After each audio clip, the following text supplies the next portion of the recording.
Good afternoon, brothers and sisters. Good afternoon.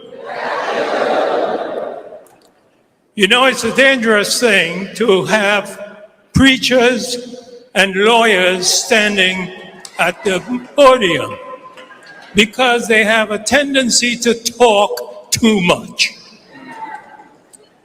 But I have decided to reduce my thoughts to writing so that I stay within the limits of the time allotted to me.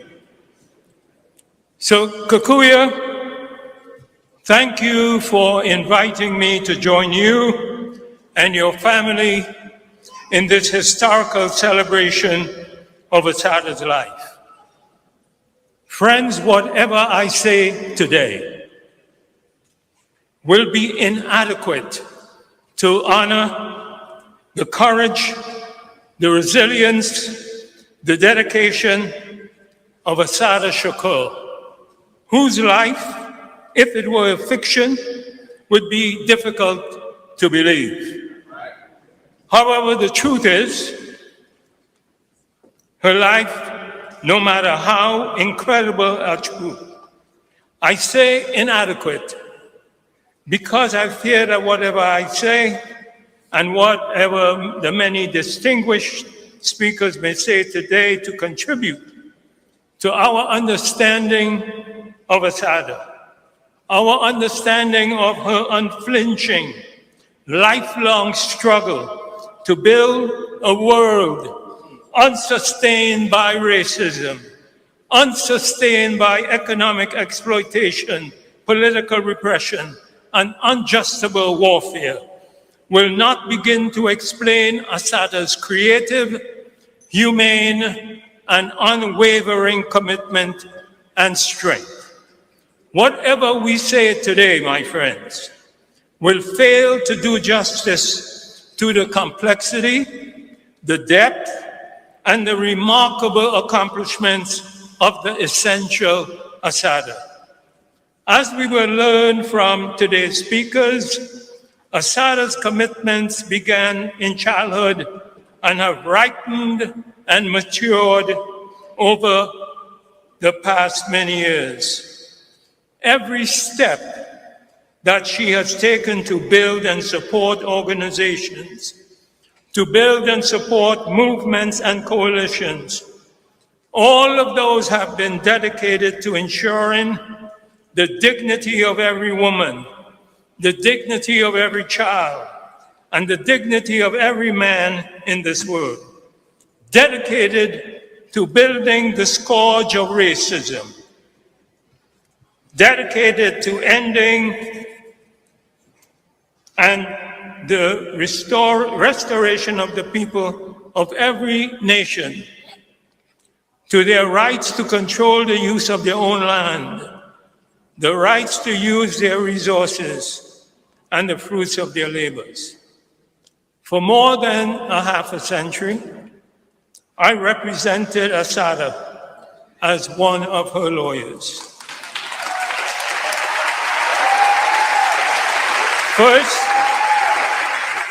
First, meeting her in Middlesex County Hospital and representing her in federal courts in New Jersey, challenging the inhumane conditions of her pretrial confinement, and in 1973 until her liberation from prison in 1979. I was only able to understand and fully appreciate the depth, the complexity of Assata over the next 50 years. And that was thanks to the Cuban people and the Cuban Revolution.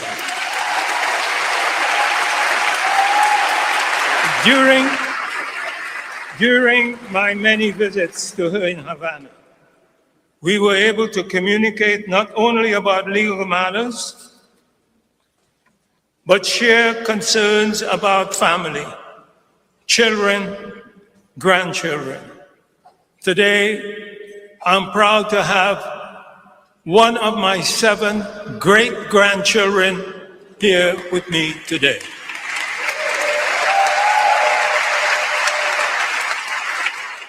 But while in Cuba, as Assata's guest, we argued different political positions. We argued and debated for days, uninterrupted, over breakfast, lunch, and dinner, as her guest at her various homes in Havana, thanks to the Cuban people and thanks to the Cuban government.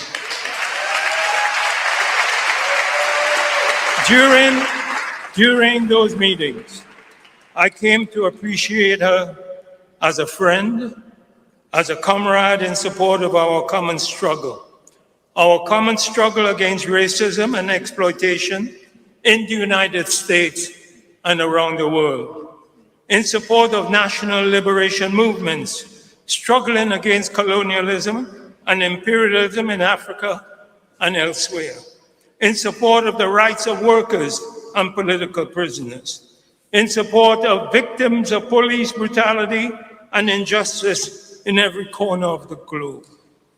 Those of us who have had the opportunity to work with Assata quickly realize that wherever the heels of the powerful are pressed on the necks of the weak, Assata was prepared to lead the struggle to lift that oppression, whatever the dangers or the cost to her, to demand that those who talk the talk must be willing to walk the walk by contrasting and by contributing direct actions and providing for every resources that they could muster.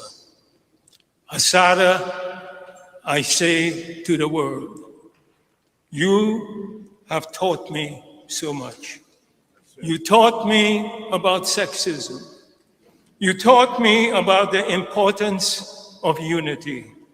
You taught me the values of self-sacrifice. Most importantly, you taught me that being unafraid in the face of governmental lawlessness and retribution are the only routes that one can take to live with oneself with honor. Let me close by explaining why the Black Liberation Movement, why all of the people here today, why the people of Southern Africa owe a great debt to Cuba. When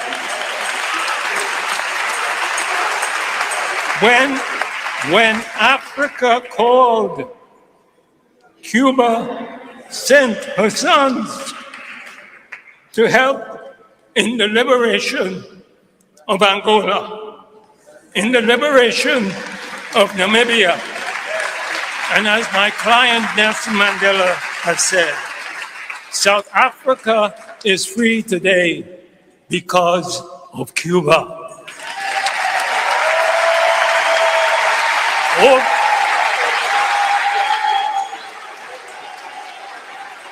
Comrades, over the years, Cuba has recognized dozens of political prisoners from the Black Liberation Movement here in the United States. In 1975, I represented Eldridge Cleaver, who was granted political asylum in Cuba, on his return to the United States from France at his bail hearing here in federal court in New York. Also in the 1970s, I spent time with Huey Newton while he was in exile with his family in Havana.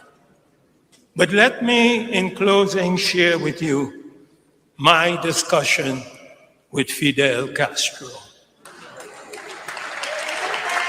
In April of 2000, there was a bitter child custody dispute between a Cuban father and the Miami-based relatives of a Cuban child named Elian Gonzalez, who was orphaned at sea. As the dispute raged and was played out on the media, both in the United States and Cuba, Fidel Castro took the opportunity to educate the Cuban people on how the United States legal system could be manipulated. He invited a delegation of lawyers, legal workers, and activists from the United States, and he invited them to appear on Cuban television to explain the illusion of justice in America. Among the individuals was Leonard Winegrass, Rosemary Mealy, Pam Africa, Monica Moorhead, Gloria La Riva, and another brother whose name I don't have and I forgot. But they joined me and other activists on Cuban TV, which was broadcast live on prime time. The next day, to my surprise and unannounced, Fidel appeared at the guest house where the delegation was staying. Most of the delegates had gone out to do souvenir shopping, except Rosemary Mealy and myself, who were there in the guest house. Fidel came in and he said, "Comrade, what are you drinking? I'm offering you a mojito." I said, "Comrade Fidel, I am a vodka drinker. Do you have any vodka?" He laughed. I took the mojito. We spoke for 2 hours straight. Fidel was sitting there, I was sitting here, and he began talking to me about the CIA's obsession with him. He talked about the many attempts to assassinate him and about the profile that the CIA had on him. He said, "I read it all.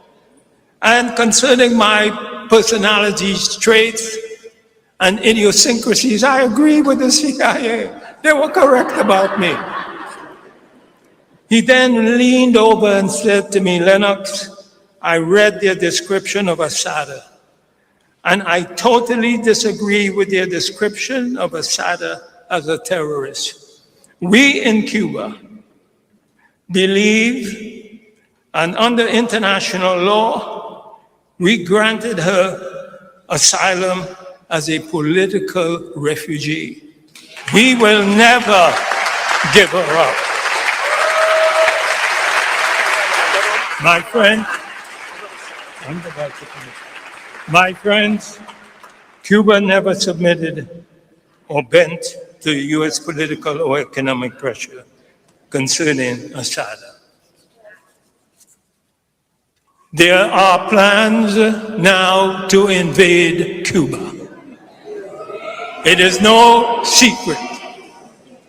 The CIA operatives who are among you tonight, let us send a message to them to take back to their bosses. To get to Cuba, they must come through us.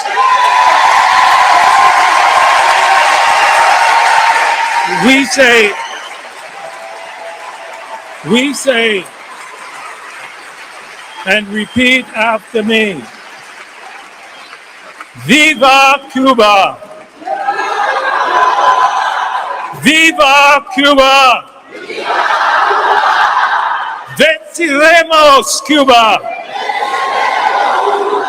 Venceremos Cuba! La lucha continua. Thank you.